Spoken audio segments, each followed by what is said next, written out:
السلام علیکم ورحمۃ اللہ وبرکاتہ۔ الحمدللہ وحدہ اما بعد اعوذ باللہ من الشیطان الرجیم بسم اللہ الرحمن الرحیم۔ ہمارے ہاں اس معاشرے کے اندر بہت سے لوگ بیمار بھی ہیں، کاروبار کی وجہ سے پریشان بھی ہیں، چلتا ہوا کاروبار خراب ہو گیا، میاں بیوی میں اچانک سے بغیر وجوہات کی لڑائی شروع ہو گئی، بچے اچانک سے بیمار ہو گئے، بڑی بڑی دوائیں بڑے بڑے ڈاکٹروں کے پاس الٹراساؤنڈ رپورٹس کروا لی ہیں، لیکن یہ مسائل حل نہیں ہو رہے۔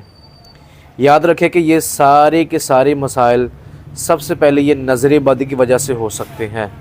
کچھ مسائل جادو کے اثرات کی وجہ سے بھی ہوتے ہیں، میرے پاس روزانہ پیشنٹ آتے ہیں، وہ بتاتے بھی ہیں۔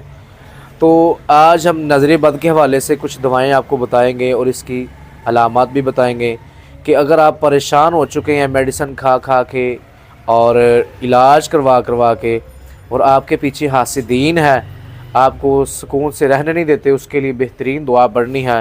ایک دعا ہے اللہم انا نجعلک فی نحورہم ونعوذ بک من شرورہم۔ جو لوگ میاں بیوی بغیر کسی وجوہات کے لڑائی اور جھگڑا ان کے ہاں ہوتا ہے، اس کے لیے دعا پڑھنی ہے۔ سورۃ البقرہ کی آیت نمبر ہے 102، واتبعوا ما تتلو الشیاطین علی ملک سلیمان وما کفر سلیمان ولکن الشیاطین کفروا یعلمون الناس السحر۔ اس دعا کو صبح شام 21 مرتبہ پڑھنا ہے۔ اس کے ساتھ جو دعا ہے اللہم انا نجعلک فی نحورہم ونعوذ بک من شرورہم، اس دعا کو صبح شام 100 مرتبہ پڑھنا ہے۔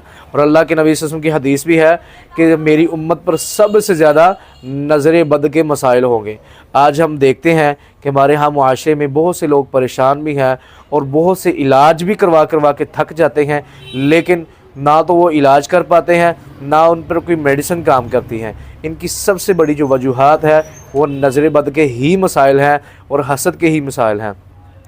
اپنی نعمتوں کو چھپا کے رکھیں، صبح شام کے اذکار کریں، قرآن کی تلاوت کریں اور اس دعا کو زیادہ سے زیادہ پڑھیں، اور اس کے ساتھ ایک دعا کو اور شامل کر لیں۔ اللہم انی اعوذ بک من الہم والحزن واعوذ بک من العجز والکسل واعوذ بک من الجبن والبخل واعوذ بک من غلبۃ الدین وقہر الرجال۔